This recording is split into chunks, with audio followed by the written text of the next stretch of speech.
That's your air filter. Holy crap.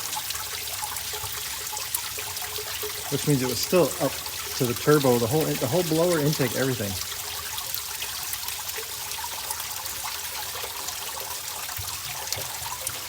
I think it would have come through the exhaust just because I see up there that it's, you know, there's rust coming out of the exhaust. But, I guess it's... Wow.